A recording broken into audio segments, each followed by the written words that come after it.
माफी मांगने का सवाल माफी क्या मांगू? लेकिन आपके हिसाब से स्टेटमेंट गलत था क्या सर? बिल्कुल क्योंकि लोग मीडिया में वही सब जगह ऐसे ही चला कि अपमान हुआ है। मैं करूंगा, डिटेल बात करूंगा जी, will talk to media properly. Ajit Pawar आणि मुख्यमंत्र्यांमध्ये रात्री पुन्हा एकदा चर्चा झाली आहे। कोकाटेंकडील खाती काढल्यानंतर बैठकांचं सत्र सुरू झाल्याचं दिसून येत आहे। रात्री उशिरा वर्षा निवासस्थानी या दोघांची भेट झाल्याची माहिती आहे। या संदर्भात अधिक माहिती घेऊयात आमचे प्रतिनिधी शुभम उमाळे यांच्याकडून। शुभम, माणिकराव कोकाटेंनी राजीनामा दिल्यानंतर सातत्यानं अजित पवार आणि मुख्यमंत्र्यांमध्ये चर्चा सुरू असल्याचं पाहायला मिळतंय, काय अधिक अपडेट?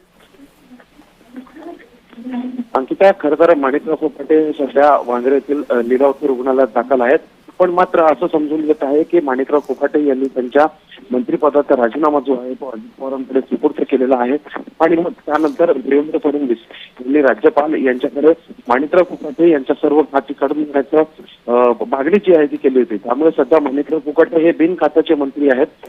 उद्या नेमकं माणिकराव कोकाटे यांच्यासोबत काय होतं, उच्च न्यायालय त्यांच्याबद्दल काय निर्णय देतं हे पाहणं महत्वाचं असेल।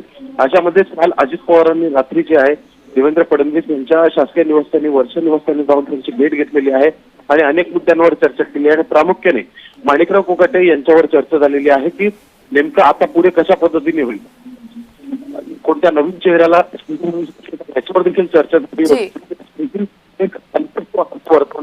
निश्चित शुभम, त्यामुळे एकंदरीतच आता या प्रकरणाला पुढे कसं वळण लागतं हे पाहणं महत्वाचं ठरेल। तुर्तास धन्यवाद आपण दिलेल्या सविस्तर माहितीसाठी।